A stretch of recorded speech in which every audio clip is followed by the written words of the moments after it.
I walk into the house and I just like, I see him in the kitchen. He's like, hey, are you okay? And I just like broke down. And I'm like, I can't do this. I'm like, I'm not strong enough for this. I don't understand. Like, why does this keep happening to me?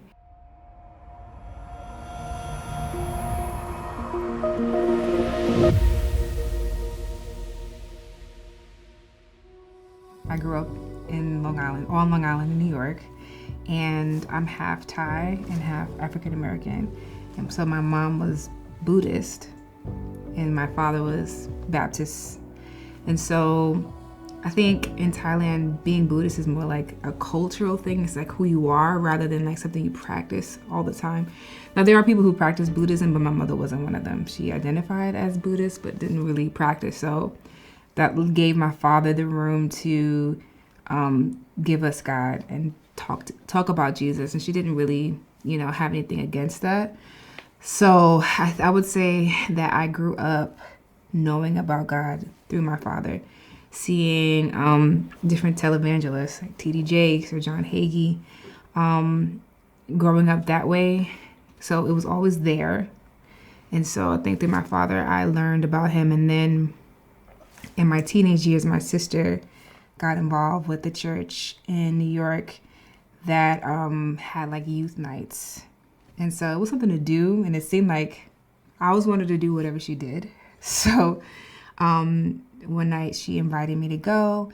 And then from there, just like seeing other kids worshiping. And it just felt like I belonged there. So from there, I started going there more regularly. And they had Bible studies where you'd go through the book of John. And at the end of that study, you could decide if you wanted to confess, Jesus Lord and be baptized. So I remember I was 13, and at the end of the study, they called them disciples, or like the team leader disciples. And she said, "You're not ready. I don't think you're ready to do this." And I remember being in tears, like, no, I know that I want to do this. And I love Jesus. And I just remember being hysterical. And she just like, I felt like, okay, maybe I made a mistake. And so she let me get baptized. And so my sister baptized me after she got baptized. She got baptized and then she baptized me. And I just remember that moment being just, again, feeling like I was birthed into this family in that church specifically. This church was a little, I don't say it's weird, but kind of cultish in that we felt like only our church were the saved. So even though if you were a Christian at a different church, like you're not truly saved unless you go to this church. So I say all that to say that it was like after I became a disciple, at that point, it was a duty of mine to get other kids to come to my church to study the Bible with me. And growing up where I grew up on Long Island, like, it's not like living in Atlanta. It's pretty secular, I guess, in a way, where like you're really having to like introduce people to Christ for the first time, or it just seems weird. At least that's how I felt going to high school and feeling like I can't see myself recruiting kids to have Bible study with me. This is too much. And from that point, I just felt like, I just regretted ever getting to know Jesus, because now I have this responsibility. If I don't do this, then I'm going to hell. And like my relationship with Christ at that point was more about avoiding hell than really knowing who he was, or who I was, or what this is. So I just remember like my first year of high school, just telling my dad, like, I don't want to do this anymore. And I wish I never knew Jesus. And he just like, you don't know what you're saying. I'm like, I do. I can't do this. And so between, in high school, between 14 and I dropped out of high school at 16. Again, just not feeling like I belonged anywhere at that point. Kind of feel like I was ignoring God at that point. was not reading my Bible, was not praying, just kind of wanting to just be a normal teenager. I remember at 14 starting to smoke weed pretty regularly between 16 and honestly into my off and on into my 20s. But really just trying to, like, again, find my crowd. And a lot of my friends in my neighborhood were smoking weed, and I wasn't really getting into anything else. I didn't really go to parties and like anything like that. But I remember when I turned 16, like feeling like, okay, I have to lose my virginity this year. Like it's just what you do. And the girls at school talking about sex, and I'm like, I've never done it before, and it just felt like something I had to do. 4 days before my 17th birthday, I felt like I was running out of time. I have to lose my virginity. And this is back in the day where, and I don't know if people still do it now, but back in AOL days, chat rooms and like this man I met on the internet, I remember losing my virginity to him. And I heard somewhere that like the fundamental question of every woman or every girl is, am I lovable and who will love me? And I feel like at that moment, it was like that, just that 1 year of losing my virginity, I lost control. And it just felt like every man, anybody that I could have sex with at that point was a testament of, am I lovable? Answering that question for me. And I just remember it being in the 20s in that 1 year. And I've gotten to a more serious relationship when I was 18. And I just remember looking back as the Holy Spirit, but telling me, like, just go get tested, make sure you're good, because you've been wilding out there. So you might want to get checked out. So I remember going to Planned Parenthood and getting an STD test.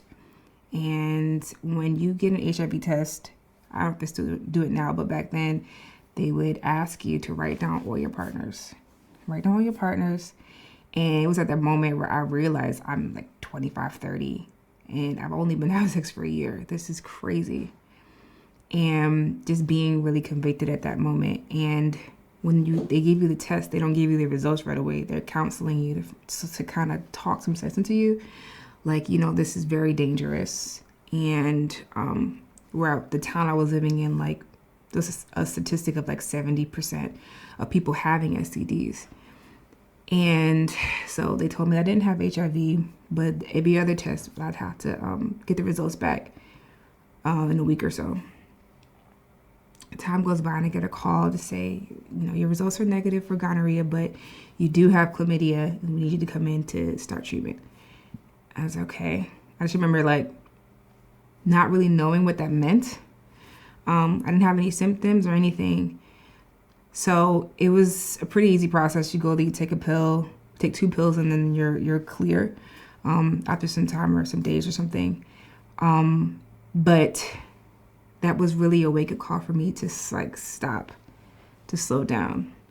I got into this serious relationship and we were dating, and then when I was 19, I moved out of my house in New York and we got an apartment in North Carolina.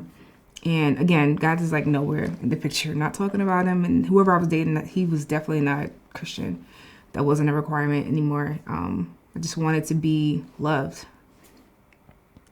We're in this relationship for 2 years, and in that relationship, it's just cheating, constantly cheating. No physical abuse, just a lot of cheating, emotional abuse in that way.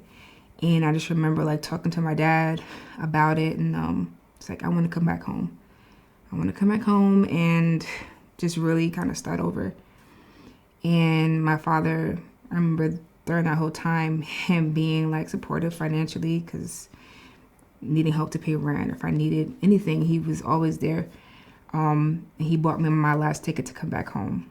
And I came back home under the premise of auditioning for this show called Star Maker by Diddy. And I went to this audition on Thursday. And I remember that Monday, it was the day before Labor Day in 2008, that my dad was planning a trip for us to just go to like Atlantic City and kind of hang out there for Labor Day, but he wasn't feeling well, so we didn't do it. And the next day he went to work, and we got a call that he was in the hospital, and that he went to cardiac arrest, and he went to work that day and just dropped dead. So 5 days after I got back home, my dad dies. And that was like, for me and my family, still just a super traumatic thing. Like, one minute your life is going one way, and then the patriarch of our family is gone. And I feel like at that moment I snap into being the provider, feeling like I needed to be the one to bring stability back to our family. At that point, in the house that we're living in, we've been living in this house for 20 years. And it was a house that was given to us by, not even given to us, but we were allowed to live there by his employer. And so the day he died, his boss came over and told us we have 30 days to leave. So at this point, it's my mom who doesn't work. It's me. I just got back home, so I'm not working. I have my brother and my sister who has 2 kids, and we're all living in this house. And I just remember instantly at that moment being turned on to be, I don't say provider, but like, okay, I know I'm the only one who's left. I know that we can go to North Carolina. We can get an apartment. We can sort of rebuild our lives there. And so after the funeral, I went back to the Carolinas and got an apartment, a townhome for my family to live in, a 4-bedroom townhome. And honestly, it was in that time when my father died that I didn't really have a choice. I had to go and find God again. And I started going to church in North Carolina or in South Carolina, just any church I could find, really. And I remember just reading, praying, and crying, and just like asking God to help us to get what we needed to get to get back on our feet. And this is 2008, 2009, so it's like the recession's happening. It's hard to find a job. I'm in these interviews with people who have a master's degree. Like I said, I dropped out of high school. So I have a GED, and I'm in an interview with people who have their master's degree, but somehow I get the job when we're working together doing the same role. And I just remember like feeling, okay, Lord, thank you. He's giving us our apartment. We got everything situated. And then I remember once everything got unsteady again, just leaving God again.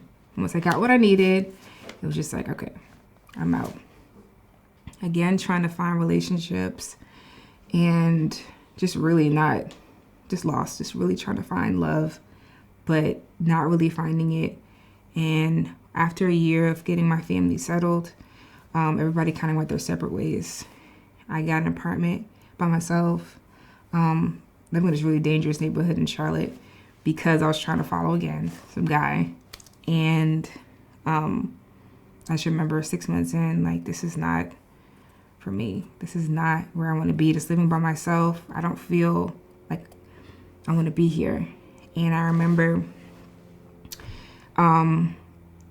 finding one of my friends from high school who was a producer, and he was like, if you come back to New York, we can make music. And because I sang, but like never really made music before. We could make music, we could do this. And so I was like, okay, we do that. I drop everything. I have $80 in my car, and I drive all the way from North Carolina to New York by myself. And so I'm back in New York, and there's bouts of homelessness at that point. Just kind of going off of my sister's couch or my mom. She's living with some other guy, and just kind of living with her, kind of trying to find a footing there again. But I ended up living in New York from 21 again, spending my 20s there. And I just remember feeling like, okay, I need to go back to church. I need to find, just felt like that's where you go. When life is crazy, that's your anchor. Go back to church. And I said, all right, if I wake up on time tomorrow, I'm going to go back to church. Now, going back to the church that I used to go to when I was a teenager, I will go back there. I remember that morning. It's like 7 in the morning, and for whatever reason, the radiator starts blowing smoke and like making this loud horn noise, waking me up. And I'm like, okay, well, I'm up now, so maybe I'll go. I go to the church, and this is like one of those churches where like kind of like not a satellite church, maybe a satellite church you'd call it, but it's taking place at Queens College, and I can't really find it. I'm like, all right, I can't find this, so I'm gonna just go back home. As soon as I turn around, hi, you looking for the church? And I'm like, yeah, I am. Yes, you just follow me. So from there, I got plugged back into that church, and I'm in the adult ministry at this point. It's kind of the same thing still, though, where if you're not going here, you're going to hell. I end up, again, I'm still homeless at this point, kind of like, I don't really have any place to live. I start living with different people at church, and I finally get an apartment with a sister at the church, who I'm still friends with now, and I'm renting a room from her and her daughter. And it became at this point where I'm like, I'm just tired of living this strict Christian life. And so I'd start going to church, but during the week I'm still messing around with whoever it is at the time, and sort of dibbling and dabbling between the two. And it got to the point where I stopped going to church, but still living there with her. And of course she's concerned, like, well, you're not coming to church on Sunday? I'm like, no, I'm just, I'm not feeling well, whatever the case may be. Just slowly drifting away, falling away again, as they would call it. And I just remember at one point I start having stomach pains, and I'm going to the doctors, and I have an ultrasound, and they see nothing, so they refer me to a gastroenterologist, and they think I might have like hepatitis C or something, and I'm like, okay, well, at this point, I'm 9 days late. Let me check. Even though after all these years of me being reckless, I had never gotten pregnant before. And I check, and it's incredibly positive. So I'm like, okay. I call my GYN. I'm like, no, I think I found the pain in my stomach. I'm pregnant, and so that's probably what's been causing the pain. They're like, well, we're looking at your ultrasound. We see nothing in your uterus. So we think because you've had a history of chlamydia, that it could be ectopic, and we want you to come in for blood tests to see how far along you are. I think if your HCG levels, your pregnancy levels are 1,500 and above, you should be able to see something on a scan. My levels were up to about 4,000, so they should have been able to see something. So at that point, she told me to go to the emergency room and go ahead and have them locate the pregnancy. So I call a guy that I know that I'm pregnant by, and I'm like, hey, I'm pregnant, this is that. And he's like, I'm pretty sure the baby's going to be beautiful, but just so you know, I could be there about 70% of the time, just so you know. But, it'll be around. I'm like, well, I have to go to the hospital. Can you come? He's like, I actually can't come. And I just remember being on this bus going to the hospital in Queens, just being super alone. And but also excited. And again, like I said, I always wanted to do whatever my sister was doing. She's a single mom. And, she seems to be okay. Like if I could just do that, kind of follow those footsteps. I get to the hospital, they confirm that it is ectopic, and with that, I had the option, not even the option, you don't even really have options when it's ectopic, it's like you have to terminate right away. They gave me a methotrexate injection, and that was it. That should stop the cell division, and I have to continue to check my blood every week, or every three days to a week, to make sure that my numbers are going down. And I just remember being so remorseful. Like, God, I caused this for myself by turning away from you, living this life, and, just being I'm sorry. And I don't want to talk to any other guys. I'm done talking to anybody.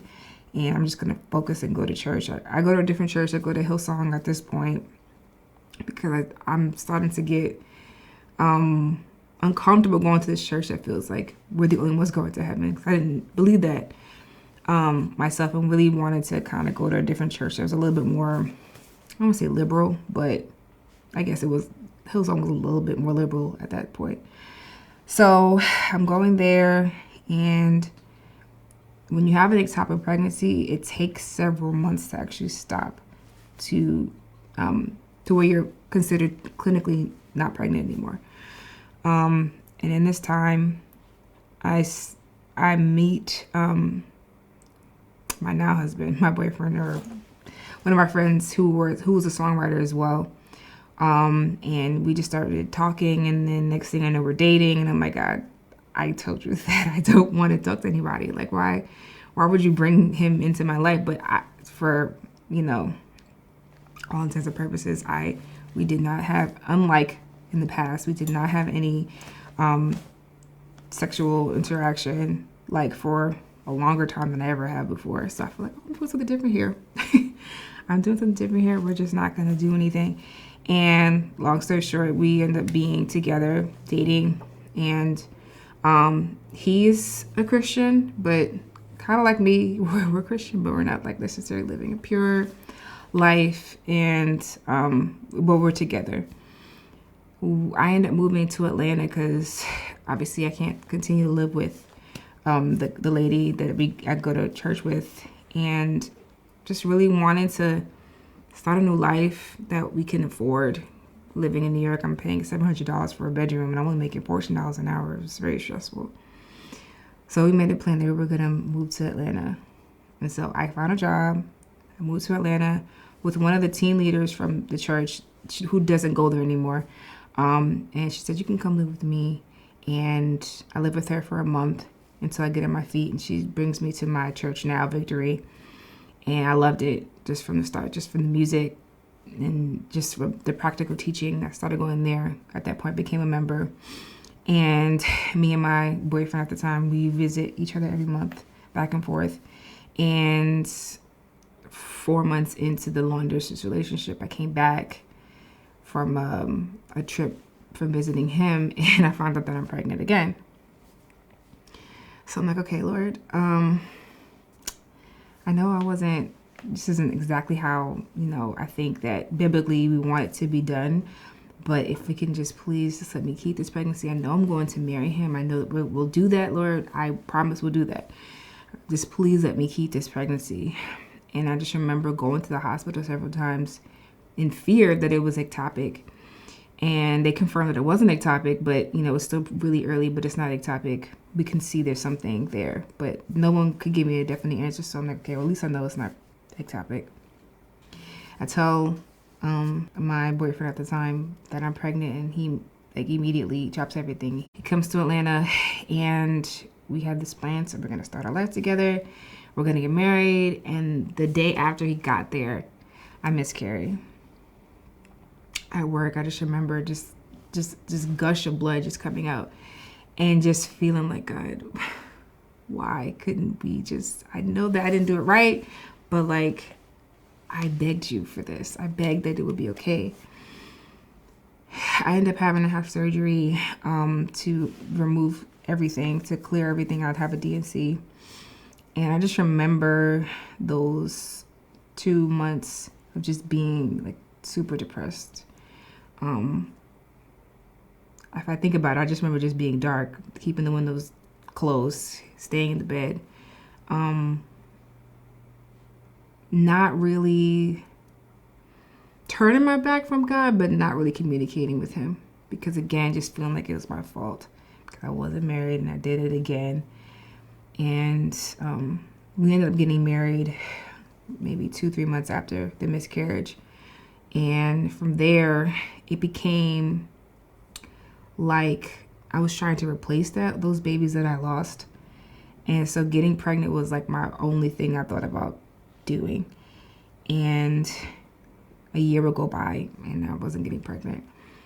And then we started looking into fertility treatments because of my history with ectopics. They wanted to make sure that they could control how I got pregnant. we go through the fertility treatments, and I end up getting pregnant again with the treatment, but it again is ectopic. And at that point, I'm like, God, I'm married now. I'm married now. We're going to church. We're serving. We're doing X, Y, Z. Like, I don't understand this. This isn't adding up to why it's ectopic again, even with the help of medical professionals. I just remember the reproductive specialist is feeling so sorry for us, just feeling so bad for us. And I have to go through that ectopic pregnancy termination process again of blood tests every week, getting the injections, and having this painful bleed out months later. And so from there, I'm just like, okay, I want to just focus on something else. And it becomes focusing on weight loss at that point. My father, when he passed, he died from cardiac arrest. He was almost 500 pounds for a good bit, maybe the last 10 years of his life. He had gained like an immense amount of weight. And so out of all my siblings, I was the one that was trending towards that. And I knew that, especially with all this medication that I was taking, trying to get pregnant, that I was heading in that direction, especially with depression. I couldn't get control of it. So I had weight loss surgery for the first time at that point.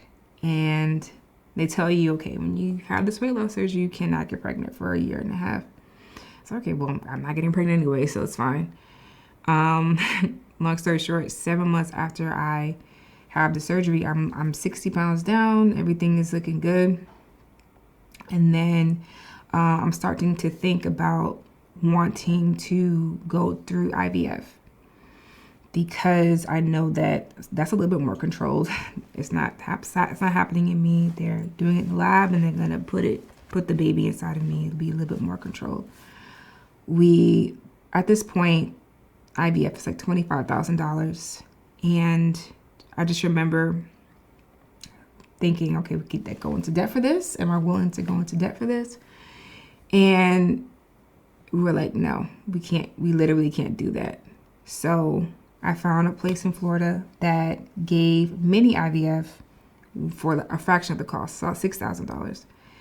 So we take a trip down to Florida, and we share our story with them. They're like moved by it, and they really want to help us get pregnant. And they say, well, we don't want to start your fertility testing now in the middle of your cycle, because if you are pregnant now, we don't want to mess anything up. And so come back next month, start birth control on the first day of your cycle, and we will have you come back to Florida every month to start treatment. And I just remember praying, like, God, is this something that you want us to do? If this is something that you want us to do, God, if you can afford, give us the finances to be able to do this between traveling and the cost of treatment itself. Just make that so. And I just remember coming back home, ready to start the birth control. And for whatever reason, I just felt the Holy Spirit was saying, just test before you start taking this birth control. And so I take a pregnancy test, and I'm pregnant again with the fourth time. And I just remember at that moment, we're both feeling like this is different.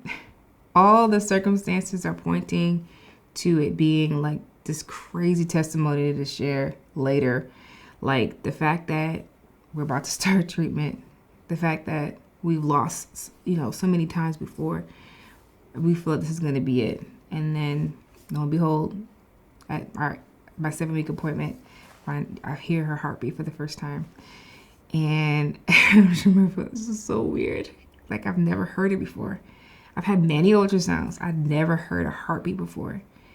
And I just remember that pregnancy being just me not wanting to do anything, just to be pregnant, just to lay down and not work, just be pregnant, to hold this pregnancy.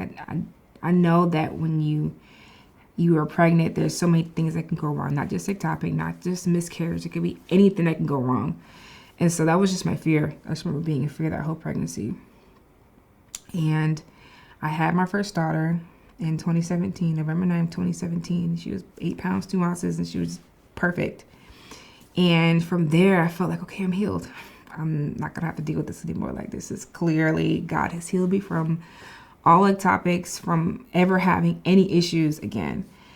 And so when she's about 18 months old, we found out that we're pregnant again because we did want to have 2 kids. And from there, at this point, the conditions of my life, I'm still sort of leaning on that. My faith is pointed towards what I do. So I'm serving, we're going to church, we have a small group. I'm reading my Bible all the time, I'm praying all the time. Our marriage is, solid. All these things are in place. So we're not even thinking that it's ectopic or we're going to lose this baby. We go to the doctor and sure enough, it is ectopic again. And I just remember feeling like I couldn't understand, but feeling like I had let everybody down. My husband, my daughter, my small group, because everyone's praying. They're like praying over me, praying over my stomach, that somehow the Lord would just move the baby and put it in the right place. And I had faith to believe that that prayer would work. So I didn't do anything. When I found that it was ectopic in the past, like immediately we're terminating. But when we found that this was ectopic, I didn't do anything. I just, let me wait and see. So we pray, we go back, it's still ectopic. And I see another specialist, it's still ectopic. So at that point, I have to terminate. At this point, nothing's changing. So we do that. But at this point, I just feel like I had gone through so much avoidance of God and walking away from God and being mad at God that I realized like none of those things really made things better. If anything, it just made me more in despair. So yes, that season, losing the 5th time or the 5th pregnancy, it was painful, but I didn't let it pull me away from the Lord again. It just made me go harder to pray and cry out to him and be honest about what I was feeling. Like, God, I don't understand why this is happening. This is not what I thought you would do. I thought maybe I had figured you out. I figured you out. I thought that maybe you were trying to stack up, some type of miracle out of this loss or out of this ectopic, that you were going to move and people were going to see this, you do this miraculous thing. And you didn't do that. But I feel like I stayed with him at least and honest with him at that point. And so I feel like whenever I have those tragic moments, instead of walking away from him, I would direct my focus on something else. Before it was weight loss, then I started focusing on my education. Like I said before, I'd gotten my GED, but now while I was pregnant with my first daughter, I went back and got my bachelor's degree. And so when I lost the 5th pregnancy, I went and got my master's degree and started focusing on that. And I made a plan to go back to work and just be fruitful where I was, just not even think about getting pregnant again. In January of 2020, going to the Thirst prayer and worship service at our church, and they asked us to, whoever had been prayed for before in the past and you've gotten pregnant, come on stage. And so me and my husband went up there because we had been prayed for before, and then that's when we got pregnant with our first daughter. And we're praying for other people to get pregnant at this point. We're praying for friends that I know that have been struggling to get pregnant, praying for them that they would get pregnant. And then I just remember 2-3 weeks later, I found out that I'm pregnant again. I'm like, okay. Whenever I get pregnant, it's like you're excited, but then you're also scared. You're not really sure what's going to happen next. And I just remember them confirming that this baby has a heartbeat and it's in the right place. And that's like half the battle for me. And so that ended up being my second daughter, and that was she was born October 2020. And from there, just feeling like I guess I was sort of adjusting to the fact that it didn't really matter what I did or what I didn't do. God was going to do what he was going to do, and stop putting so much weight on what I was doing with the conditions of my life. I just started wanting to know God. God, I want to know you for who you are. I'm hearing about all this stuff about you. I know that you're real, but I don't really understand why I had to suffer through all these things. But I kind of want to know who you are in these things and why you do the things you do. Try to figure them out. And so that really began my journey of like knowing God. Trying to unchurch my mind of all the things that I had learned about him, and really just gone into scripture. Who was the scripture written to, and what am I finding out about God? Like, why did he do certain things the way he did them? Reading the story of Hannah and how she wanted to have a baby so badly.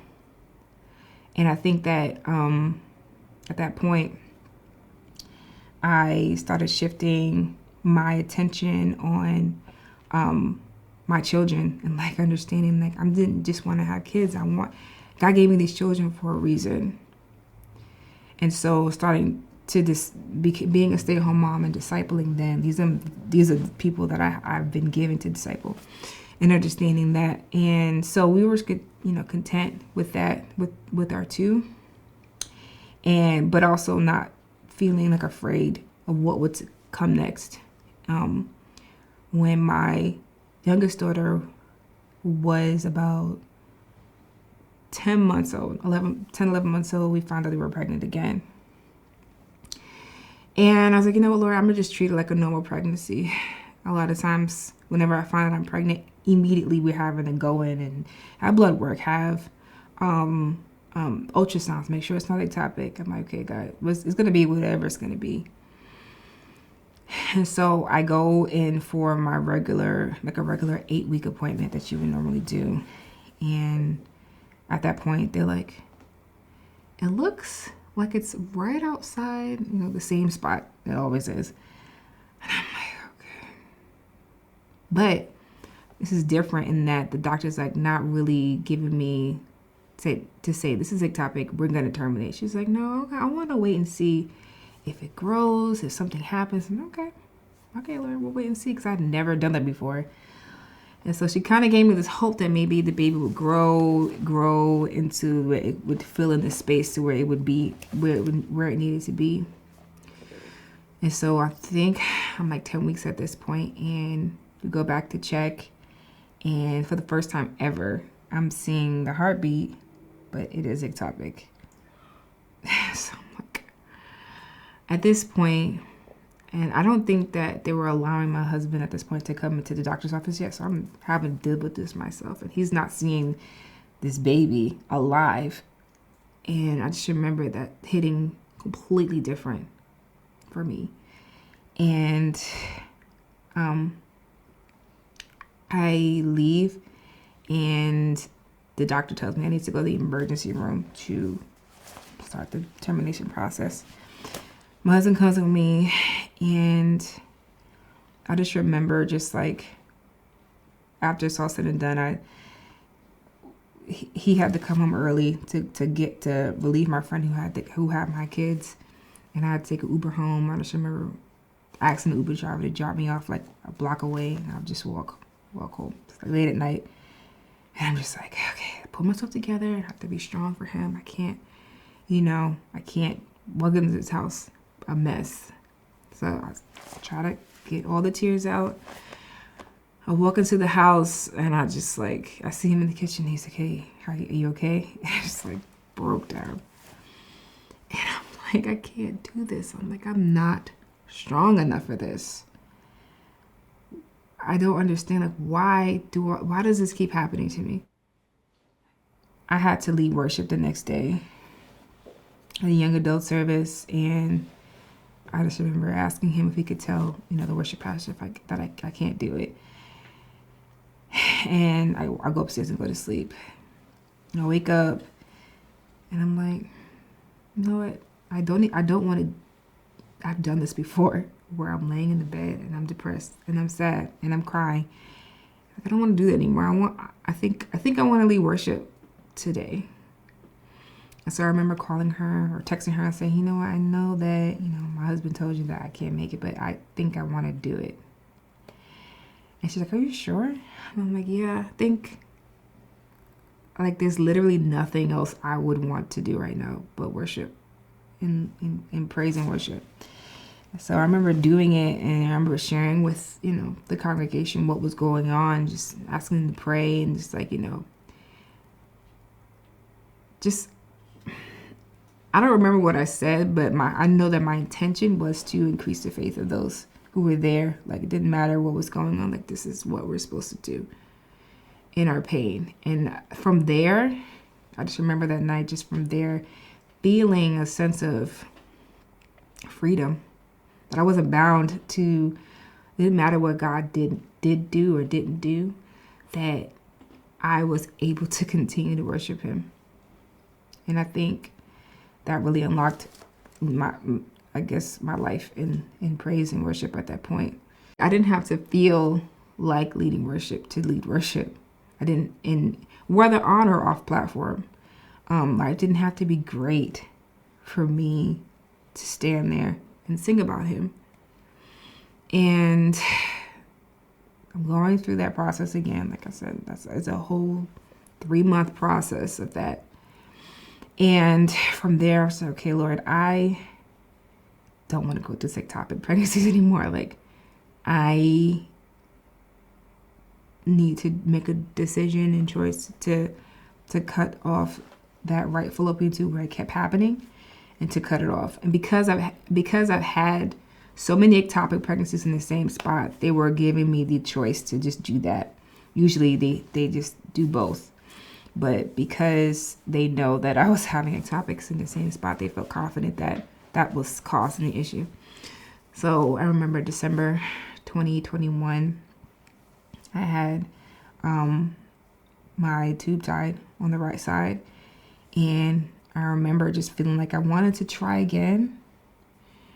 But the doctor was like, you can, but it's just going to be really hard. Your chances are cut in half. And, out of all 7 pregnancies at this point, out of all 7 pregnancies, only 2 of them were on the left side. So it's going to be really hard for you to get pregnant. It's like, okay, well, we're just going to see what happens. Kind of living our lives. And 2.5 years later, starting to feel like I'm getting older. I'm 35, 36 years old, and feeling like, okay, God, I want another baby, but this is not happening naturally. So maybe just kind of go into what I know. Maybe go back to the fertility specialist and see what's going on. We're in a different time now. Our jobs are covering a lot more fertility costs and things like that. So let's go that route. We start fertility testing in February just to make sure everything is good with both of us. They told my husband that he's doing great.